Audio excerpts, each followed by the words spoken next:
Welcome to Pray Daddy. I'm Amir. Just listen and I'll guide you through the space. Firstly, this is a letter to my father that I'm inviting you to read. Consider it a gift. There are no rules or expectations here. Consider these prompts invitations. So I'd like us all to take a few breaths together. Try to breathe in through the nose and out through the mouth. With me on 3. 1, 2, 3. In and out.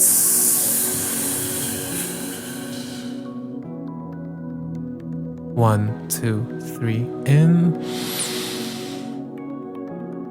and out.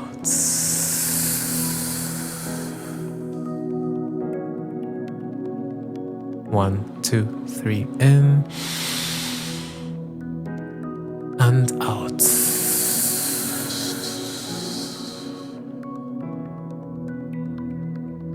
Now I invite you to consider your fears. What are you afraid of now? It could be related to this piece or not. What fears did you bring with you? Now write them in the chat box, as many as you'd like to share. I invite you to consider your hopes. What are you hoping for? It could be related to this piece or not. Write those in the chat box as well, as many as you'd like to share. Now I invite you to leave your fears and hopes at the proverbial door. Close the chat box and open your heart. Begin here.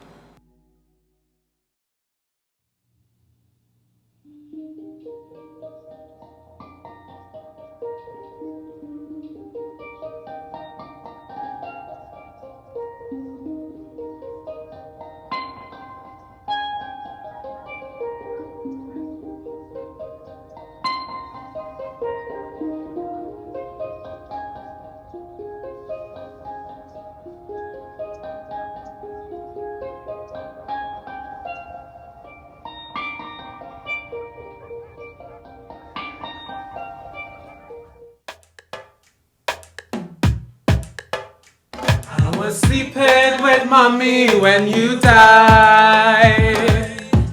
My flight rose that morning. I told God I won't leave you begging for cold water.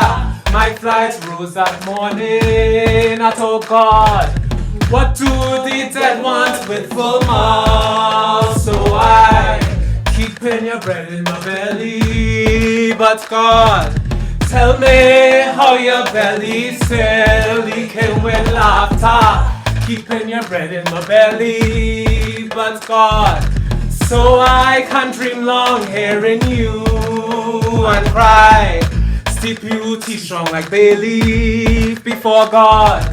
Lion, take the yampy from my eye. Lion, take the yampy from my eye.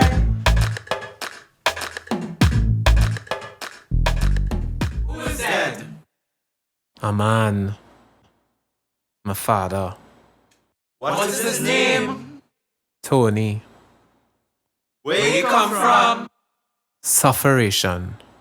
Where he gone? Home.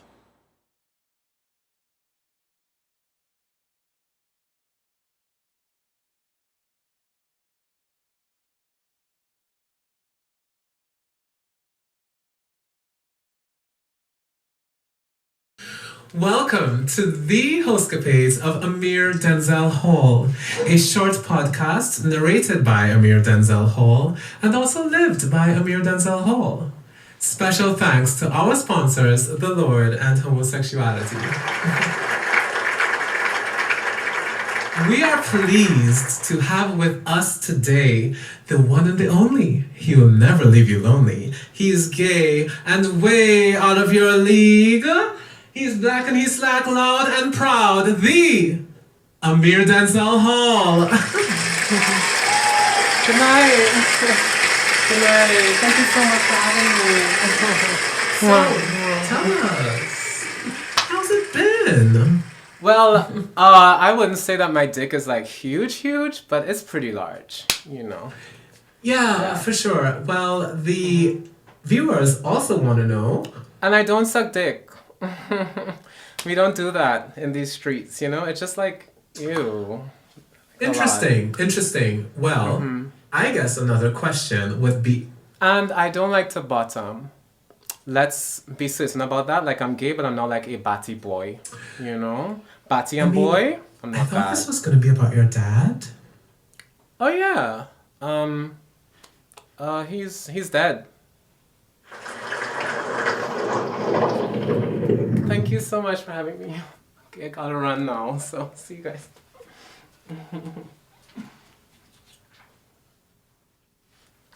Anyway, so white people's dicks are actually very small.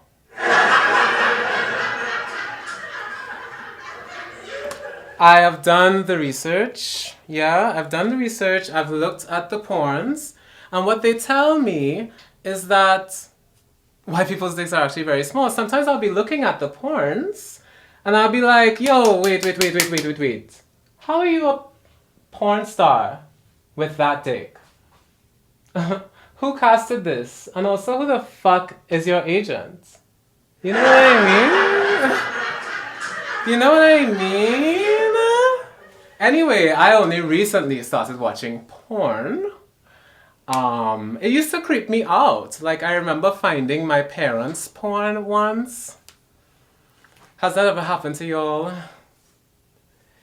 Yeah, it's not cute. It's not cute. I wouldn't wish it on anybody. All of the main characters were nuns, and all of them were also white. So I'm like still confused in hindsight. But anyway, at that age, I was like, ew, they're watching porn. Like, get that away. You know what I mean? But now, bitch, now I get it. Like, and I even have my favorite porns, like my go-tos. I call it my porn playlist, and that would be a really great, you know, app for y'all to invent if y'all wanted to do that, because you can save bookmarks on Google Incognito, but that kind of defeats the purpose. You know what I mean? But anyway, one of my favorite porns is this one called Plumbing Service. And in this porn, it's these two black guys. So, you know what I like. But anyway, these two black guys, and one of them calls the other one over to fix something in his kitchen. So, when the plumber comes over, the guy leaves him in the kitchen and goes directly to his room and starts jerking off. So, in my mind, I'm like, okay, that was urgent, right? But, you know, you go off, you bust that nuts, we're here for it, you know? And tell me why the plumber walks in on him at some point. And this man with his whole dick out is like, oh, how's it going in there? To which the plumber responds, it's straight, but I think I've been working on the wrong pipe.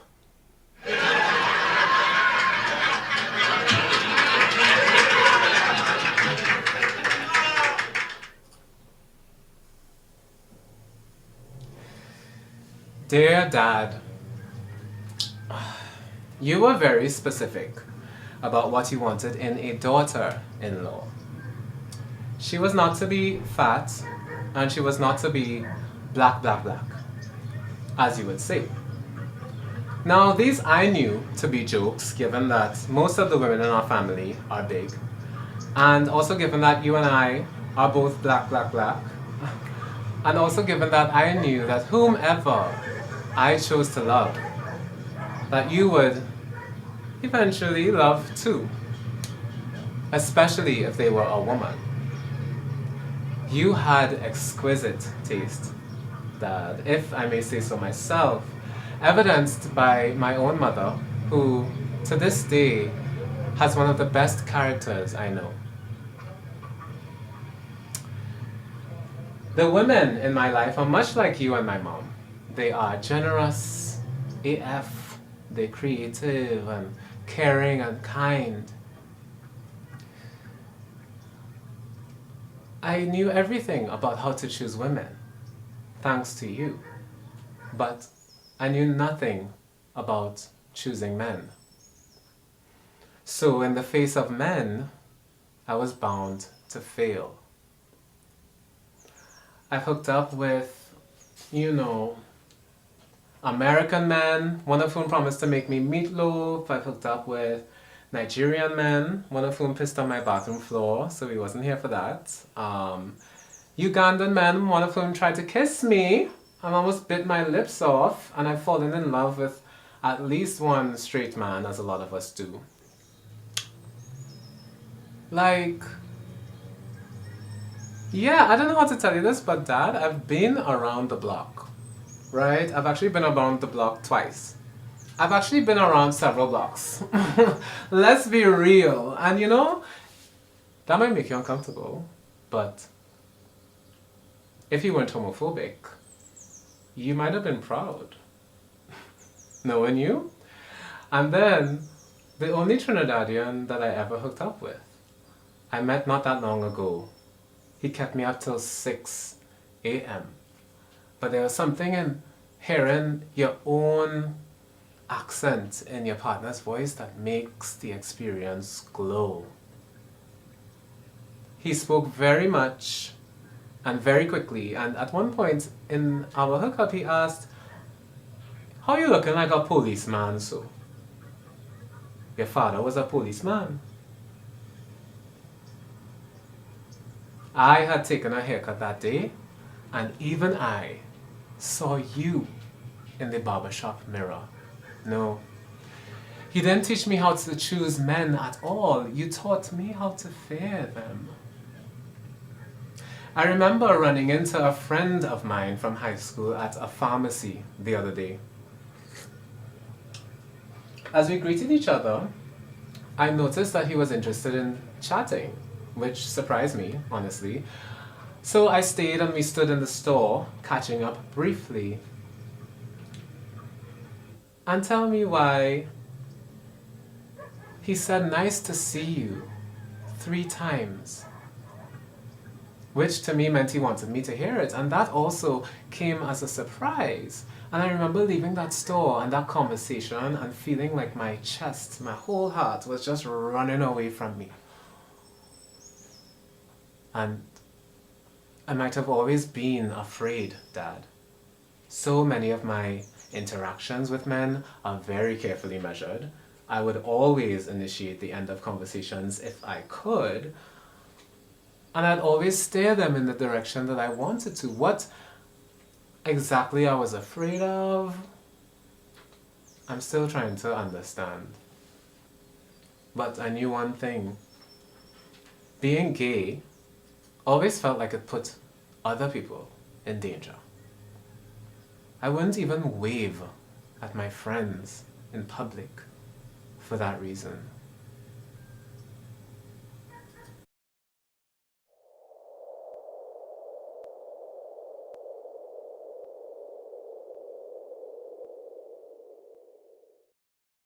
You see, my wave is where the gay does jump out.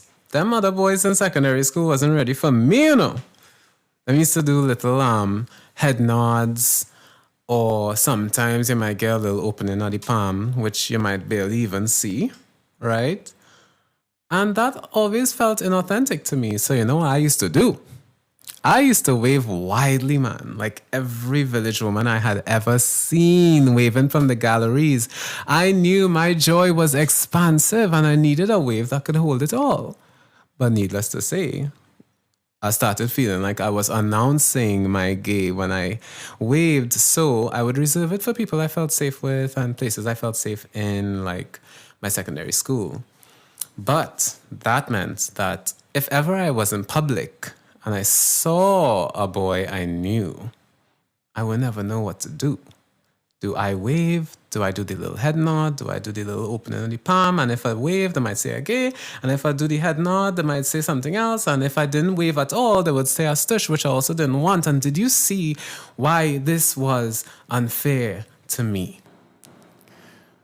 It occurs to me now that from an early age, I learned that nothing that came naturally to me was normal.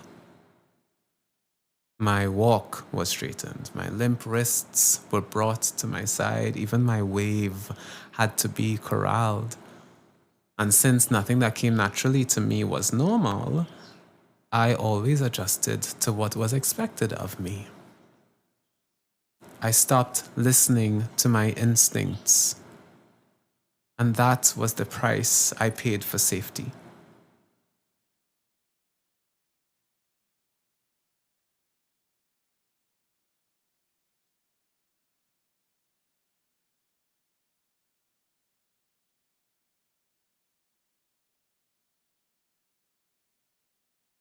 I break my trust into 1,000 pieces. A large piece of that I gave to my mom and my brother and my dad.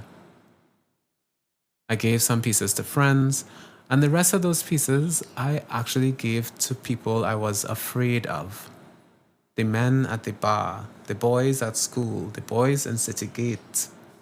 And in that way I learned that trust and fear aren't that far apart. So imagine my surprise when one day I wake up and I realize I had no pieces of my own trust left over for me.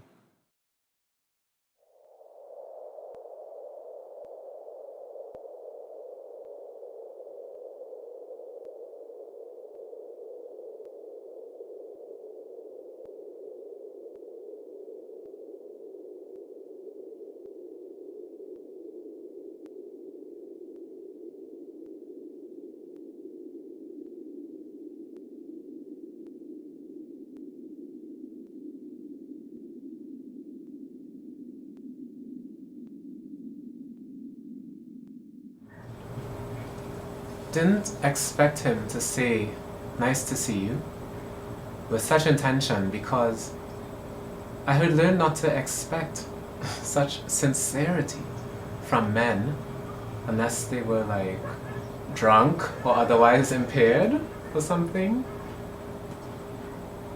To this day, I sometimes wonder why straight men specifically would even want to be friends with me or spend time with me.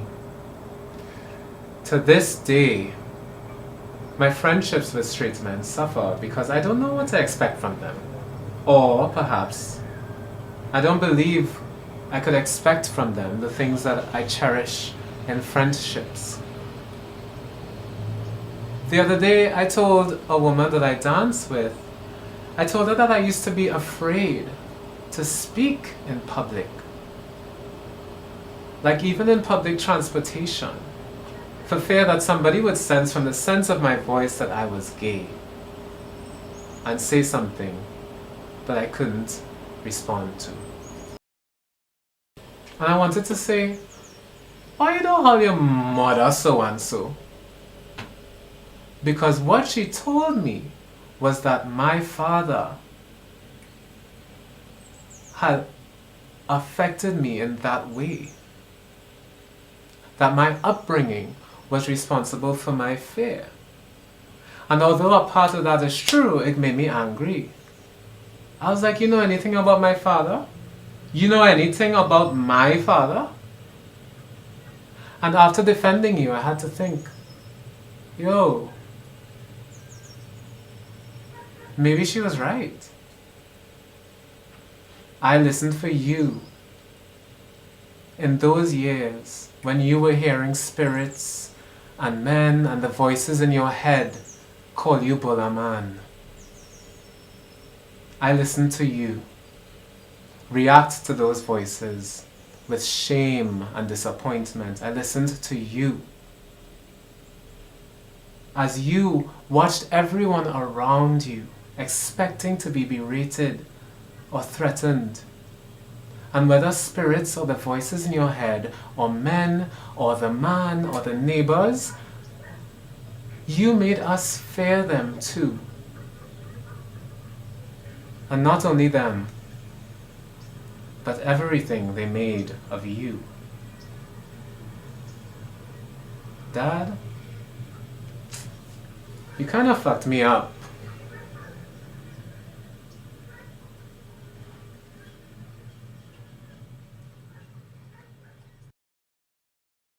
Welcome to the hostcapades of Amir Denzel Hall, narrated by Amir Denzel Hall and also lived by Amir Denzel Hall.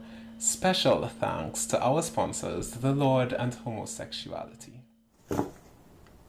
In today's episode, we meet Amir texting niggas at 11 p.m. by his friend on them in Crown Heights. He is texting niggas using the apps. And by the apps, I mean that one app with a yellow mask for its icon. The app goes...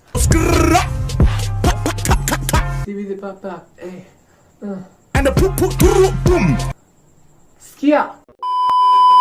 Jiggy, it doesn't go like that. It goes... Now, if you've heard this sound before, congratulations, you're gay. If you've heard it while with a boy, well then they're gay. And if you've heard it with a boy who was your boyfriend, well, I've got news for you, son. He's got 99 problems and you really aren't one of them. Thank God for my reefer, man. That shit good. Anyway, Amir is texting a nigga and he's really playing these niggas, knowing damn well he's not about to get on no subway for dick. This particular night, a body locks looking man decides to text. And Body Locks invites Amir over. Amir finds Body a little cute, so he was like, okay, I'm coming. Which means he's actually considering coming, and he likely actually wouldn't come. 15 minutes later, Amir is enjoying the company of his friends, you know. Don't drop that dun-dun-dun. Hey, don't drop that dun-dun-dun. Don't drop that dun-dun-dun. Hey, don't drop that dun-dun-dun. Don't drop that dun-dun-dun. Don't drop that dun-dun-dun. Don't drop that dun-dun-dun. Hey, don't drop that dun-dun-dun. Don't drop that dun-dun-dun. Don't drop that dun-dun-dun. Out. So he texts Body Locks, actually, I might just go home tonight because unfortunately for Amir, his word means a lot to him and he thinks he's accountable to these niggas. Body Locks nigga texts, you always do this. Amir tilts his head as though to say, Amir sees this as a challenge. This nigga is really talking like he know Amir from somewhere. So Amir will now have to go to show this nigga that if he very well wanted to come, that he very well would. And Amir's friends are here for his holidays, right? They sip and look over their glasses at him. And this was them giving him their blessing. So into the night Amir went, braving the warmth of Brooklyn in February-ish. And on the way to the address that Body Locks sent, Amir receives a text from him. Can you take your clothes off as soon as you get in the door? Amir tilts his head and opens his mouth as though to say, again. So it's that freaky shit he like. Amir texts back, okay, but I'm a little musty. To which Body Locks responds, even better. So at this point, Amir feeling Baldy, right? So as soon as he reach and Baldy answers the door, Baldy naked already, dick swinging, hips out, carpets matching his dress because he was balled down there too. Amir take off his clothes one time. Amir a little freaky too, he wouldn't lie. And then he walks up to Body Locks and places his arms around him, placing his... Oops, it's not that kind of podcast. Long story short, tell me why Baldy keep Amir up for 6 hours and Baldy could talk. By the time they're done, Amir done hear about Baldy father, his mother, Amir see YouTube video, Facebook post, and that was the foreplay apparently. Because after that, they kiss and he suck and he eats like he was hungry boy. But boy, the sex all how. From the back to the front, Amir can keep up. He twists and twists like a cord wringing dry. Amir didn't know if he had enough dicky to swivel on, so he was careful not to let it fall out. Amir was even surprised that he lasted so long. Onlyest thing they didn't do was go and get oysters after. Poor Amir wasn't ready. He fell asleep quick. And the next few hours, Amir gets up and what he would see but Baldy masturbating to something on his phone at the end of the bed. Amir said, wait. Are you masturbating? In disbelief, Baldy said something again. Amir just went back and sleep. Yes, he said, like plenty children you going through tonight. So Amir gets up a few hours later, right? Around 9. It's Sunday, so he knows very well he should be in church, but look at him in man bed. Anyway, he didn't get a chance to wipe the ampy from his eye before realizing a whole nother nigga is walking through the door. Amir is still naked, so he draws the covers over himself. Who could this be? Amir wondered, a family member, a delivery person. He didn't know, but new nigga, let's call him Stretchy, because as Amir later realized, he had stretch marks on his booty. Stretchy nigga sit down, paps, talking nice with Baldy. And so Amir is still on this bed, confusion, trying to figure out, well, what this relationship is. At one point he's like, wait. And he asks, are y'all gonna have sex? Stretchy laughs. Baldy didn't. And neither of them really answered the question, but it was Stretchy who said, I mean, you can join if you want. Stretchy didn't even finish his sentence before Amir was dressed and out the door. Thank you very much for joining us on this episode of The Hostcapades of Amir Denzel Hall. Please join us next week for our next installment of the podcast.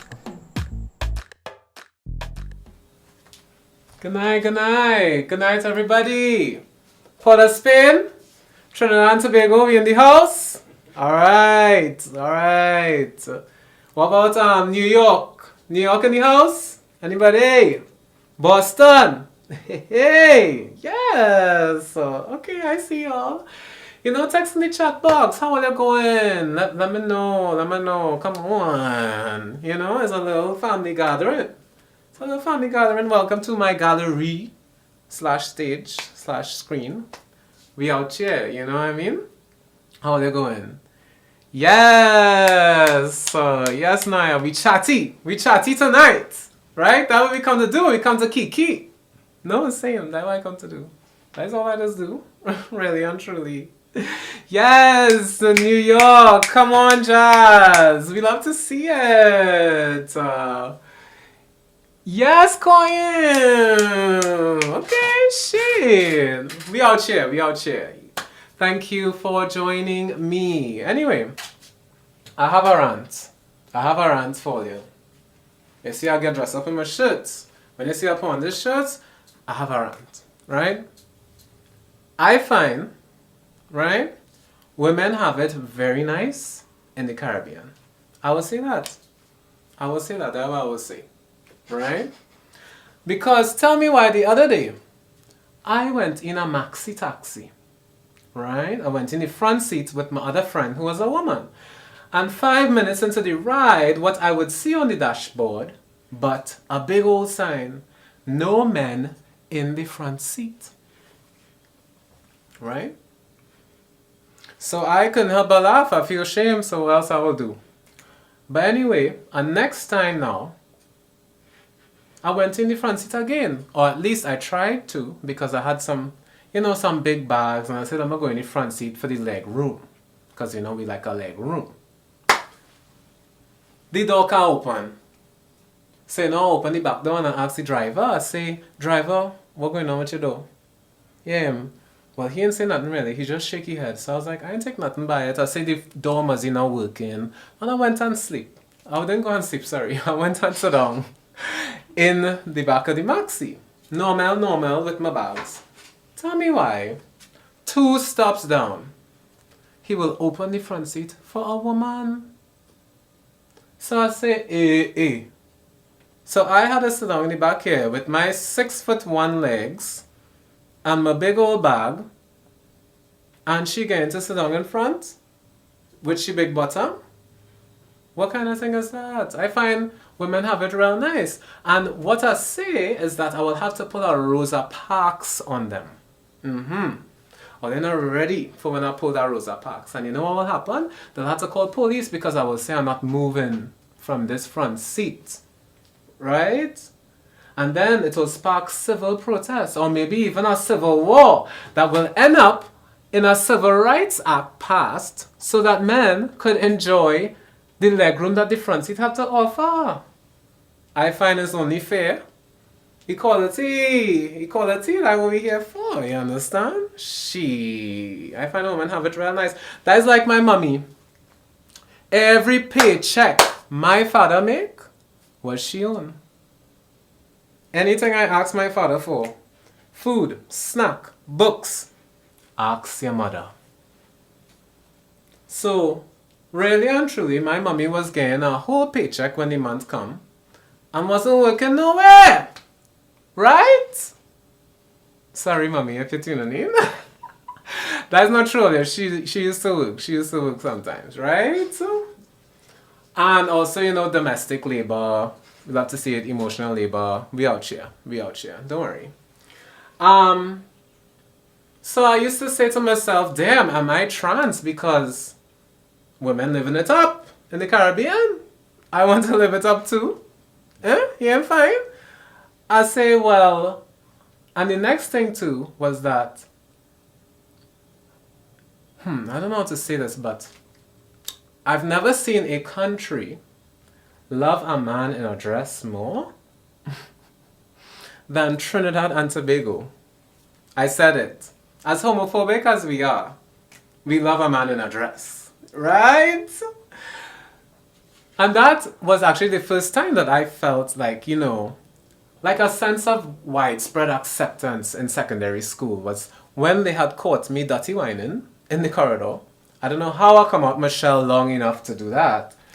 And then when my form teacher came, all I wanted to do was use the bathroom, right? I said, Miss, I could use the bathroom. Hear them, dirty wine for she, as though it's a Gaza party in the people's classroom.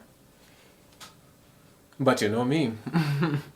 I obliged, and I hit them the dirty wine so, and I wasn't ready. Even my form teacher wasn't ready. Good times, yes? And that was like, that shouldn't have surprised me then. You know what I mean? Even when I showed my father and his friends my old mask costume. It was carnival time, so the lines around everything were looser. And when I got home from the old mask celebration, he and his friends were in the gallery lineman. And they say, show me your costume. Now in my mind, I say, oh, they mightn't want to see this costume if they really know what the costume was. But again, I oblige. I'm a performer at heart. Right? And I'll come back out in the gallery in my nightie and wig. Or rather, my mother's nightie and wig. Looking like a hot gal, you understand? And they couldn't handle it in a good way. So they well laugh and they well enjoy and nobody in cuss and nobody in send me back inside. And I was like, wow. So this is it then. This is the way to be safe and feminine in this body. Making a stage out of where I am.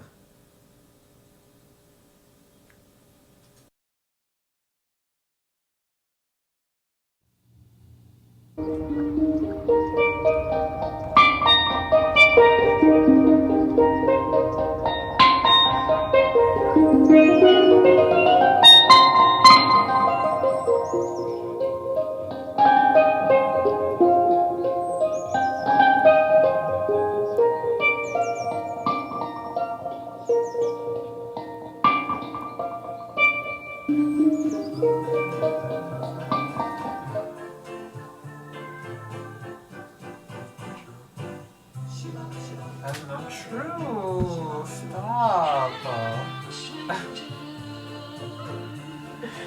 No. For real? You lied. No, I love that. I love that for you. Yeah. Yeah.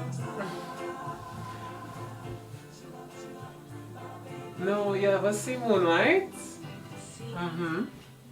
I'm gonna show you. Yeah. I might have sung when I saw Chiron break a chair on his bully's back. Huh. I longed for a rage that could blacken my mouth to closing, like where the rose's stem meets the skin, a rage to bend and clarify blurring blues and whites, to waves and starlight. I never broke a bully's back, but I lent a boy my brother's hat, for which my brother told on me, his fake ass. Was that rage that I felt in my father's belt?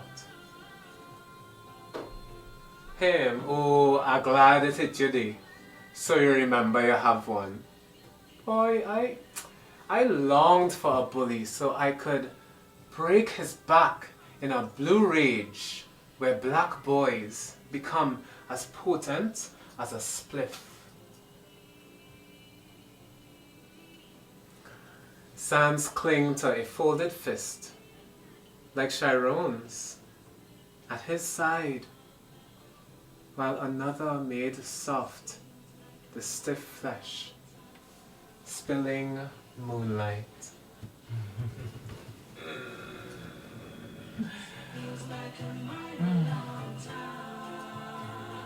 Yeah. No. It was then that she, my mother, asked me, "He gay?" She was talking about my friend who was waiting in the parking lot. I said yes. And then here she asking me again, "You not gay, right?" I say no, but I don't discriminate. To which she was like, "'Cause you know your father would turn in his grave." And I wanted to know if it ripped, you know what I mean, her heart from the ceiling of her diaphragm. But that didn't cut me though, eh?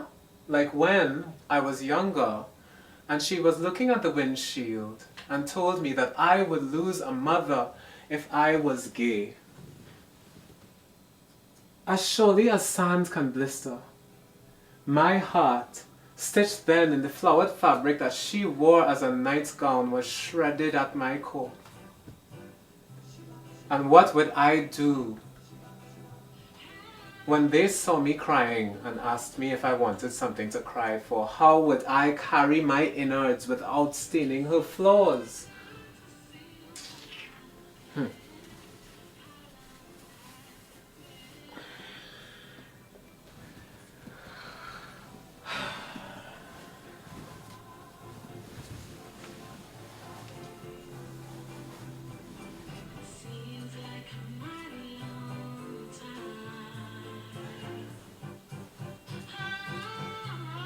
You know, I keep thinking of the orange lights of lust and streets, of his rimmed teeth,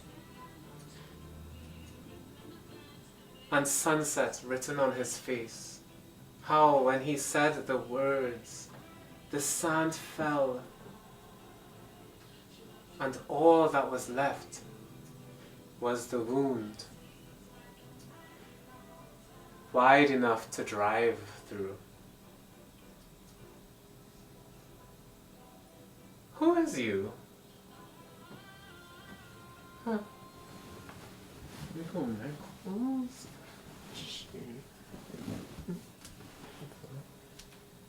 Who is dead? A kind of love. What is his name?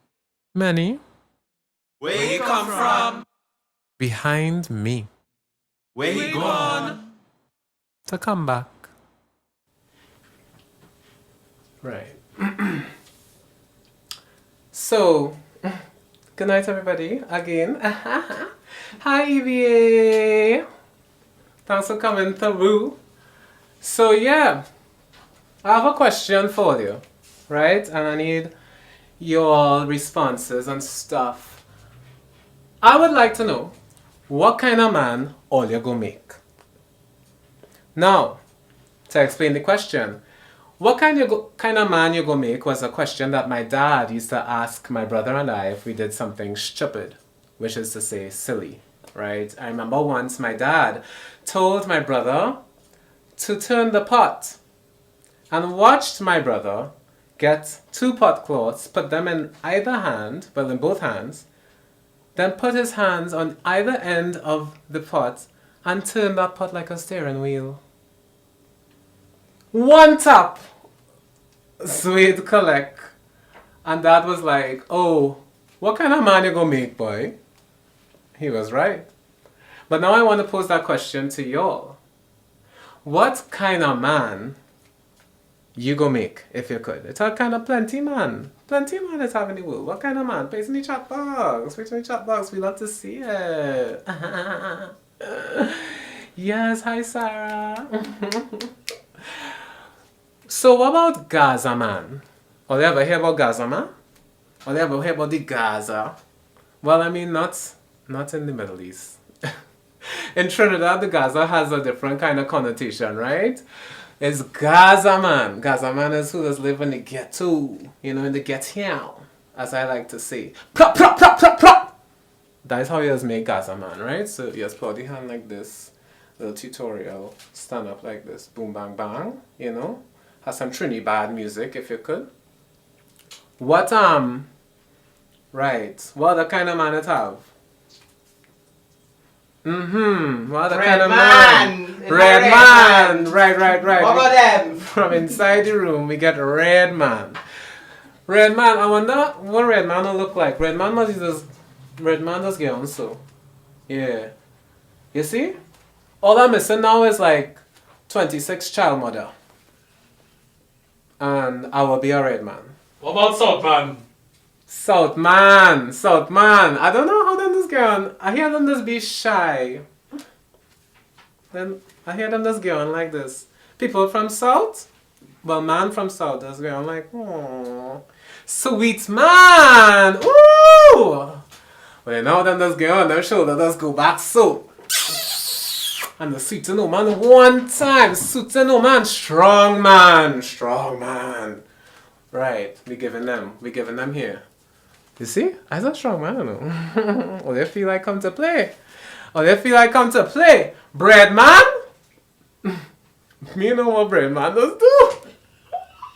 A loving man. That's so cute. That was my dad, low-key. That was my dad. But actually, what about Bola man? How to make that? What about Panty man? How to make that? Fold up my wrist so. Right? Walk like I have something stick up my bottom. And sweet waist. Right? Oh, you like that?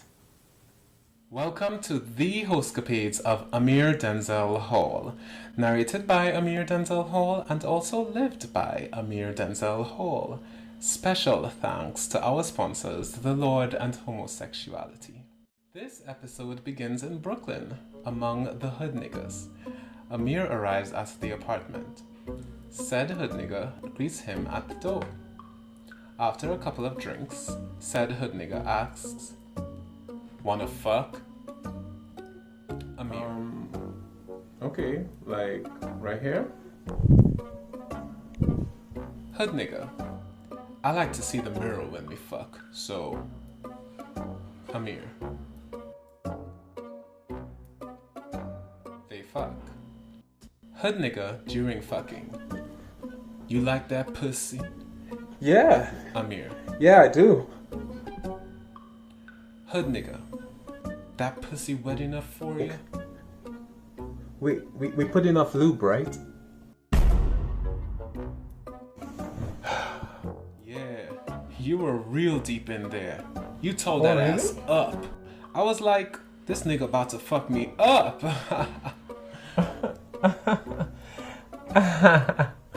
Yeah.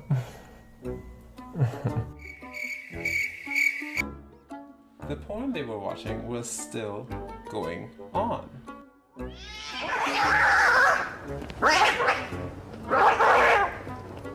Okay, King.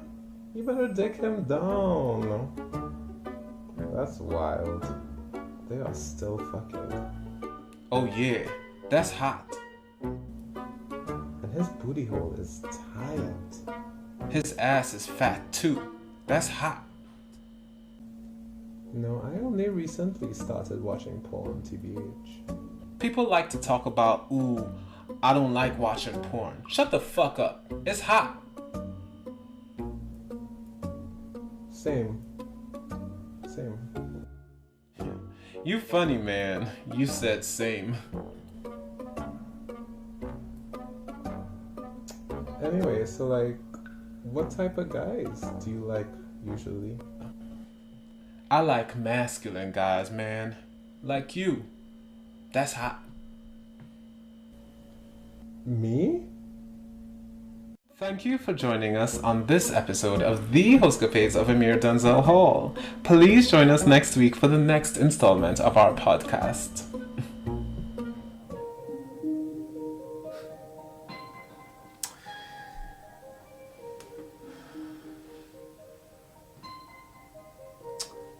And Dad, if I'm being honest, I just want a nigga. Like, is that too hard to ask for? I just want a nigga to hold hands with on the savannah and eat snow cone while we watch the sunset. And I don't want him whispering soft, silly kind things to me. I want him to whisper dirty sex things. And I want him to, after he say dirty sex things, he will watch me giggle, right? And I'll say, you nasty. And then I'll see him turn away for the first time to choke at his snow cone because it congealing. Because he wasn't watching it. He wasn't studying his snow cone. He was studying me. Right? He was consuming me. And my sunset over my shoulder like a purse. And all that green. I want to hear his spirit return home before he does.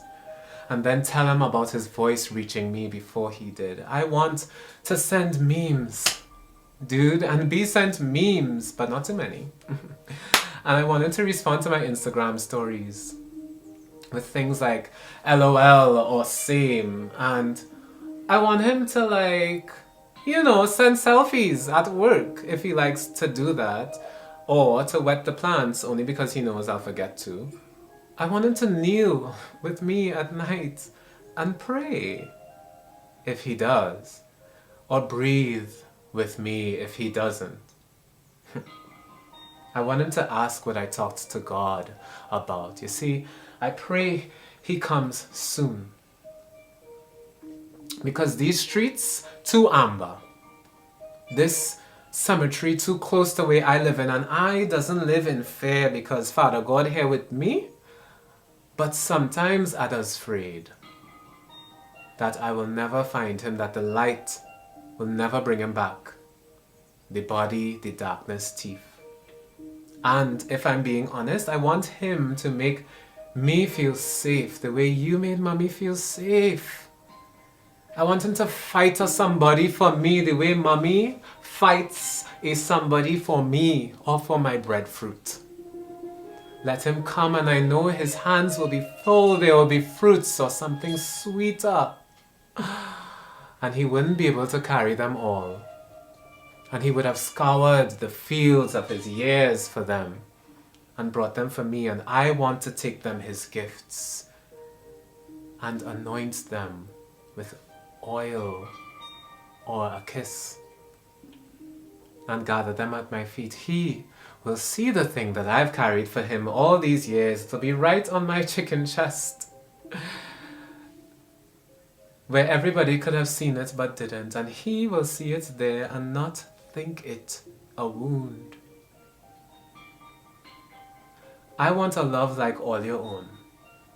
Because I don't believe in death. So it come like a shock, like something I never believed, like something I never even meet before when you went. And above all things, I want you back. Not now. After all these years, I don't want to catch you up on anything that you missed. I just wish you had never missed them. I want to fold your clothes. I want to buy wontons again and bring them home to surprise you all. I want to help cook and then hear you bad talk my food. I want to know where you are so that if I'm in the area, I could say, well, my father nearby. I could go and I could say hi. I want to call you on your number on Skype and show you all the worlds that I have seen. All the worlds that you never even get to see. I want to take you to that place in New York, the meat place that I wrote down, and let you pick out the leanest piece of pork it have. And I want to have a nice kitchen then so we could put it to bake in a nice dish and let it kusume in his own sauce, as you used to say. I want you to hold my children when they come. I wanted you to. I still want you to. And you see how even tenses does collapse in death? I don't want you here now. I wanted you there then. Watch me fold. Watch the air leave my body. Watch me lay at your feet and cry. I would hope that the memory of your death would make your mortality real for me, but I still want you to hear me then. I still want God to meet you where you were on your mother's doorstep, knocking, begging for a place to sleep. I want God to meet you where you were in your car, driving around and sleeping in all those places we didn't know because you didn't feel safe at home. I want God to meet you where you were, Dad. I want God to meet you where you were. I want God to meet you where you were, and I don't want him to show up looking like death. I want a good night's rest for you. I want to watch you curled up and sleeping like a human and not like the man that you taught us could never fall. I want you to fall and be caught by something soft.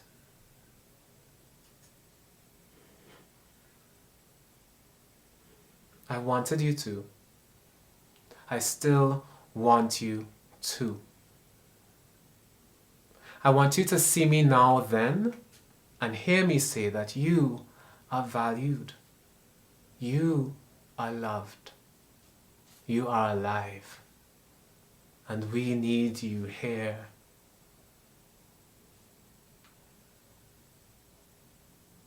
We let you go. There is nothing else that you must know. You can go. You can go.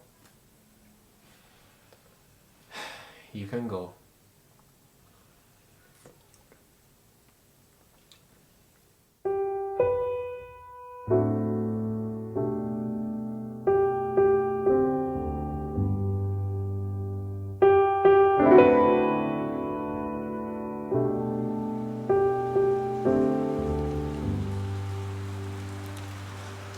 Father, Father, let me love you.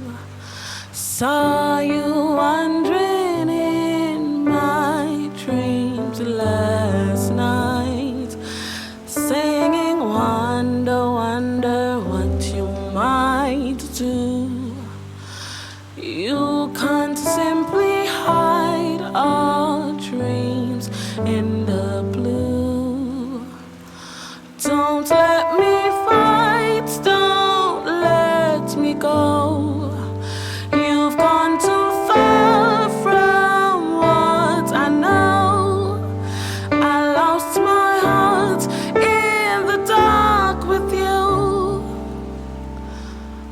Father, Father, why you let me go? Father, please don't let me go. Brother, brother, let me love you.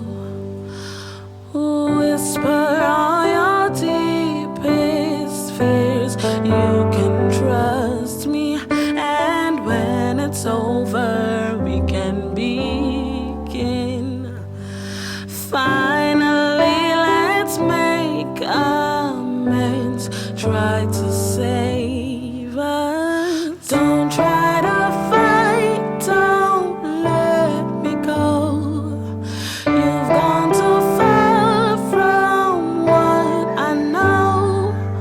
I lost my heart in the dark with you. Father, Father, why you let me go? Father, please don't let me go.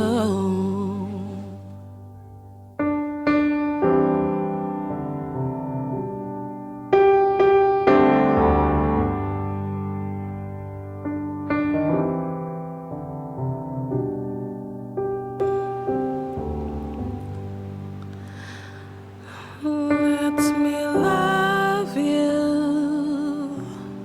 Let me love you.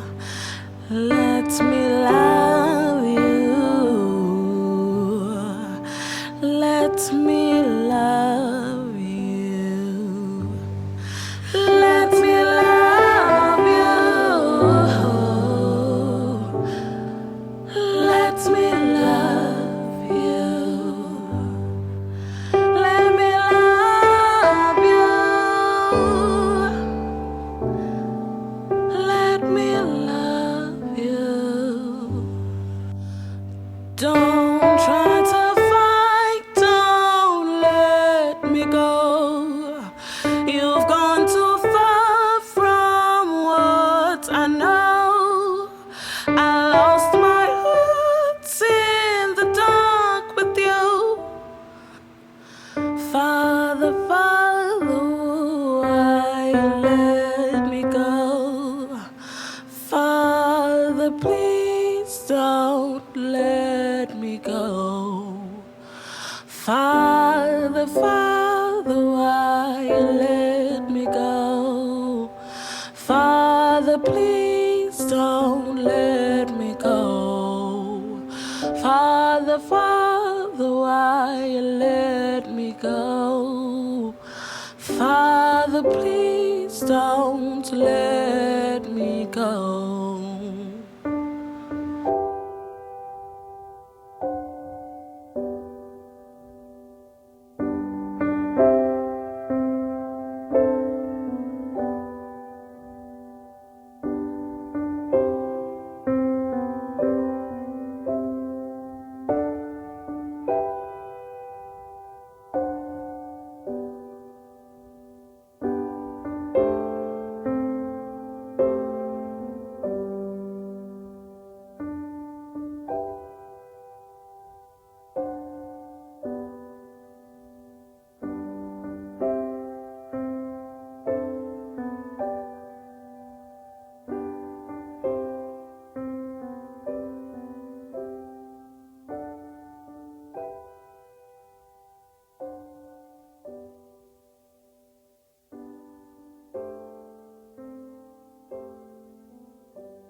Dear Dad,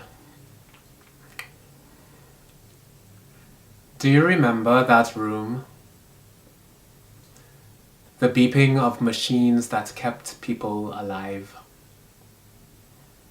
Do you remember Mummy holding the bags attached to your body as she wheeled you across the ward? Did you hear them when they told us that we should spend as much time with you as possible? Did you hear us not believing them? And can you hear us now? I remember some of it. One of your sisters came. She brought with her a piece of paper, upon which she had written a prayer. Jeremiah chapter 17, verse 14. Heal me, O Lord, and I shall be healed. Save me, O Lord, and I shall be saved. For thou art my praise. And she brought oil anointed by her preacher. I watched her as she rubbed you, Dad, massaged the oil into your skin. I watched her as she led you in that prayer, and I watched her cry, too. I was there when your mother came. She berated you for choosing to drink poison. She said, and you know suicide does send you straight to hell, boy? Why you go do that? And I sat there and wondered, how could she not see that this was your hell? I was not there when you pissed blood. My mother remembers seeing it and looking at it in horror, and then hearing you say, don't worry, it will be all right. And she came back to the waiting room crying, for that reason astounded that you would be so caring for her even as your own body was glitching. I sat in that waiting room and watched as man after man was carried in wheelchair after wheelchair by their women or their children, and I wondered what a thing it must be to be women, especially those that love men, in a place like this where men leave this life first. And now I wonder what a thing it must be to be these men. To look in your pockets so early and find that nothing you have is what death wants. I remember standing at your bedside, and how frequently you would ask for water, and how frequently I would deny you.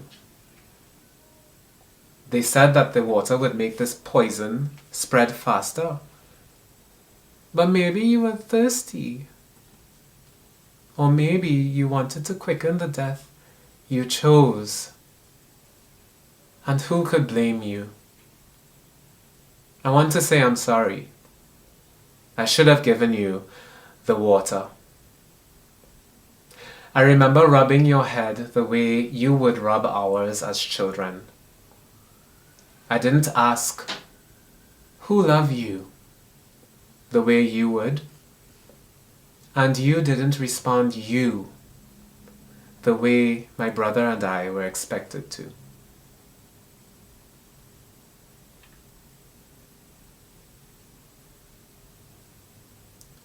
And that was it. How then could I say it? So I said I love you 3 times. Once in a mashed down Creole I thought was more Trini and closer to you. Another time in standard English, like on TV. And another time in another accent, and none of them fit. And I want to say sorry for that too. That I didn't know how to tell you. I considered telling you I was gay too, and decided against it, not wanting to center myself in your death and not wanting to believe in it at all. For insisting you stay here, where you suffered, I am sorry. Now we miss you here. I write these dreams, I write the poems, I write the letters, I write the prayers. We still miss you here. But now I know that this might be the price of freedom, and that missing is evidence of love, and that all these small acts of remembering and writing and sharing All of them are a love song that I hope you hear.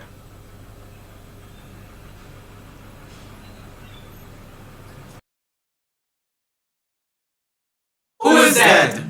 A man. The one I didn't become. What was his name? Mine. Where he come from? My father. And his before him. Where he gone? Somewhere. Not here. Days before you decided to leave this life, you had asked me if I was gay. It wasn't the first time you had asked, and it wouldn't be the first time that I lied in response. I said, no, and even if I were, I wouldn't tell you. I was always giving my parents these hints, right? And you responded to me, yo, why? Because I'm prejudiced? You can tell me anything, I would prefer to know. Which was fair. But I want to say now that it was fear, Dad. Fear was all the proof that I needed that you wouldn't be able to love me if you knew I was gay. I had seen you and Mom scorn anything on TV that was gay and talk about what the world was coming to. I had been called the same names that those voices in your head would call you, except I saw every person that was said them to me.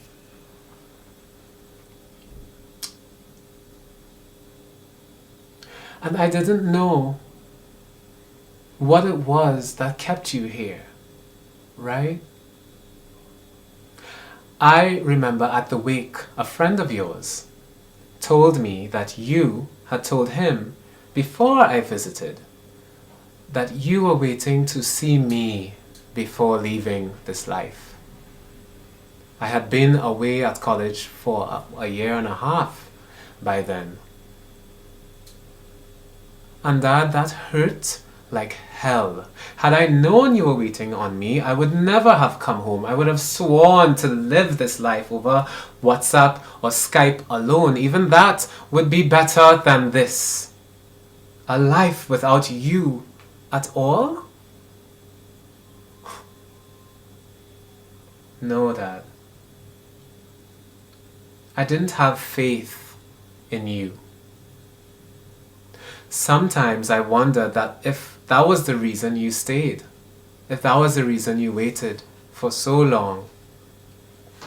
Your love for me should have been evidence enough that you would love me still. You who endured the daily torment of those voices in your head that threatened to kill you just to see me again. What kind of man you gonna make? Dad, I know the man you made. You made a man that protected us. You made a man that responded to the demands put on you by your mom, working in the fields instead of going to school, having to protect and provide for your sisters at an early age. Dad, I know the man you made. And because you made him, I can make a new one. I wish you were here to ask me that question now. What kind of man you gonna make, you would say, and I would say, look, Dad, I've made the man. Like you, he's hilarious. He liked to make money, and he loves people even more. And unlike you, he has tended his softness, and it is blossoming. He has found people to tend it with him. He is gay, he is queer. He didn't choose it, but he chose loving it. If you asked me today, I would say, Dad, I am a gay man. And this time I would believe in your love. This time I wouldn't let you take it to your grave.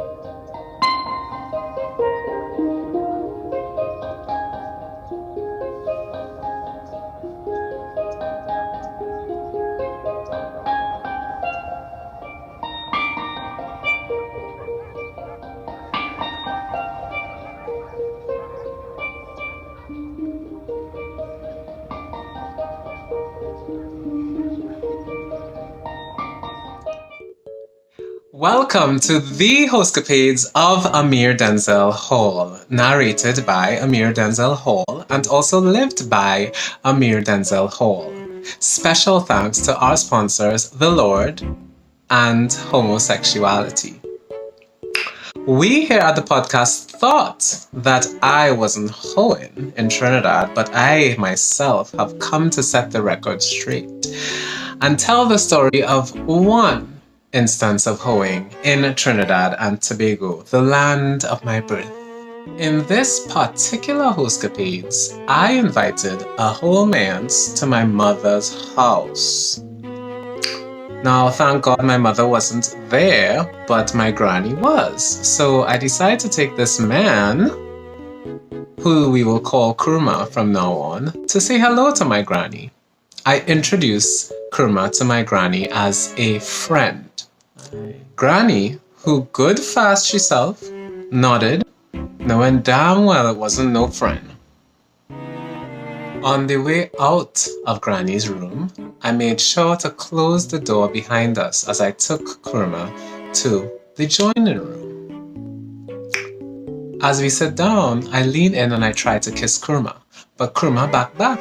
So I say, eh, and Kurma say, you, what's wrong? I don't like that kissing thing, I just want to suck your prick. So I say, well, okay, let me do it. I whipped my dicky out. But then I thought of my mother's living room, and how she ceramics was watching me with shame in the eyes. She don't see us? You see me? Yeah. Yes, I see you. You see me? Hell yeah, I see you. Both of us sitting here looking like two big Barneys. We see each other. And then I thought of my granny in her room straining to hear us. And then I was like, I don't want to bring my gayness into my mother's house, without her knowing. That kind of way? I didn't want to have to enter into intimacy and hide it anymore. So I say, actually, I'm uncomfortable. And then Kurma stopped feeling me up. Kurma was chill. I mean, I was sorry to make the man waste his gas, but I had to give it a try. So I walked Kurma to his car and I let him leave. Everybody getting it on and I had to remain dry? Down to my grieving mother have a man. So I can get one too? Like, I not grieving too? She. Anyway, thank you all for coming to this last episode of the Hostcapades of Amir Denzel Hall. Alright, good night, everybody. Good night, how we feeling? You feeling good? Right. As you should. I feel good too. She. Anyway, so I'll come to talk some shit again. Right? Oh, you ever hear about the one with the pencil? I'm waiting to hear you. No? Okay, well, never mind. There's no point. Don't leave me. Okay. All right. Seriously though. Are they ever hear the one with the rope? Never mind, it's too long. Don't leave me. Don't leave me. Anyway, y'all ever hear the one about my dad? Never mind, he's dead. Don't leave me. Don't leave me. I'll go on.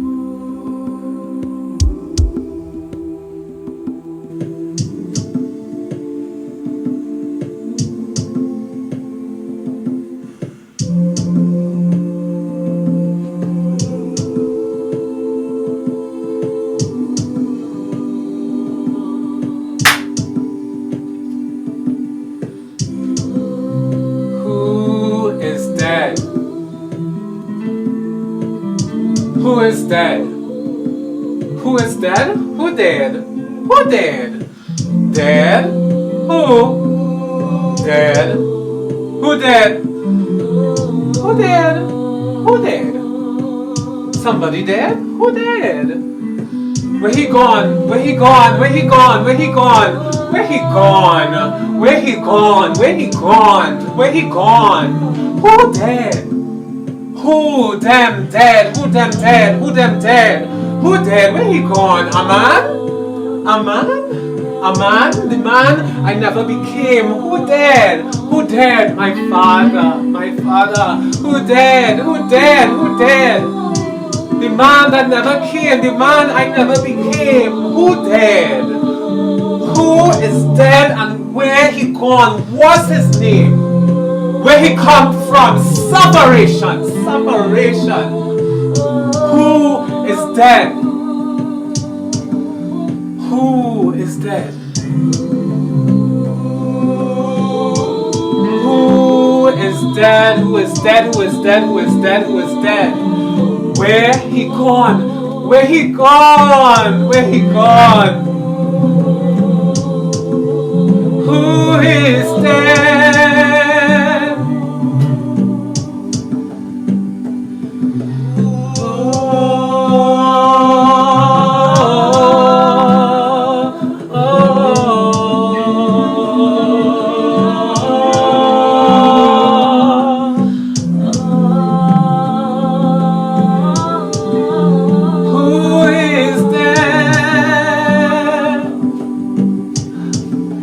And where he goes,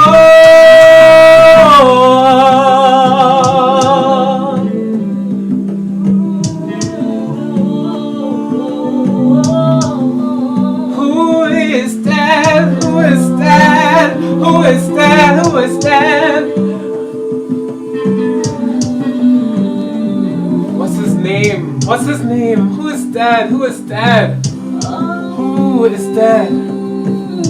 Who is dead? Who is dead? Who is dead? Who is dead? Who is dead? Who is dead? Where he gone? What's his name? What's his name? Who is dead? My father. Who is dead? Where he gone?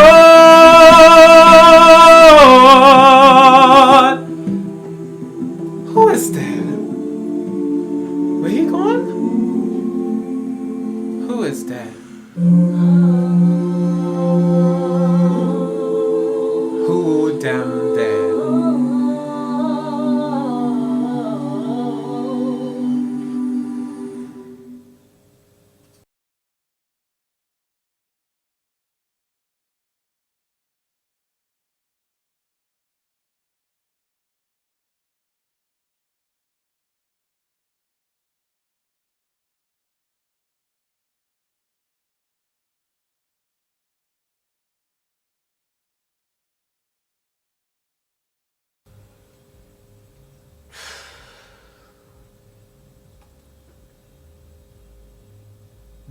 Dear Dad, I remember when you left that morning and we didn't know.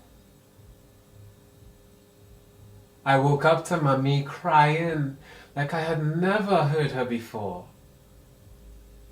She was saying, my husband is dead. My husband dead. He died alone. My uncle came soon thereafter to join us. You see, time left with you. I called my brother. He wasn't there because you had told us that we should get rest the evening before. So we encouraged him to go home so he could sleep in a bed while we waited in the waiting room. None of us believed that you would die. Be it faith in you or in God or whatever else, death was the last thing that we saw coming. We talked about getting you a wheelchair instead or how to feed you afterward. We so wanted you here that we prefer to imagine your body broken here with us than your spirit free without us. I called my brother. Xoë, Denzel, he said. Xoë, Denzel, he said. Xoë, I cried. Denzel. This could have gone on forever. It is still going on now. I still don't know how to say it.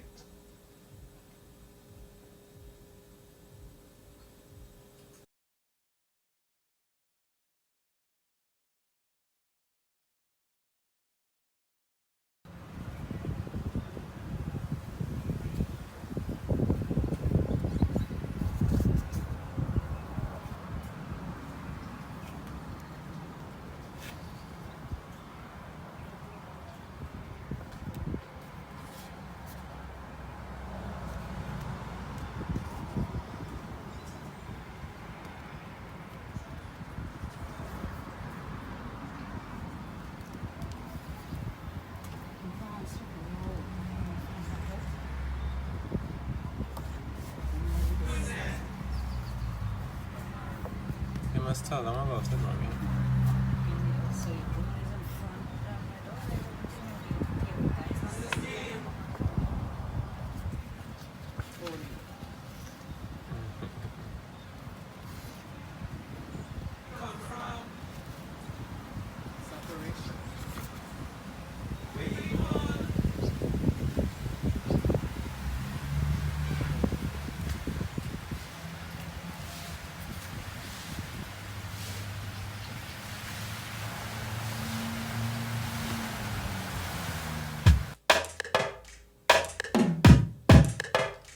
I was sleeping with mommy when you died. My flight rose that morning. I told God I won't leave you begging for cold water. My flight rose that morning. I told God, what do the dead want with full mouths? So I keeping your bread in my belly. But God, tell me how your belly's still leaking with laughter. Keeping your bread in my belly. But God, so I can dream long hearing you and cry. Sleep beauty strong like Bailey before God. Lion, take the yampy from my eye. Lion, take the yampy from my eye.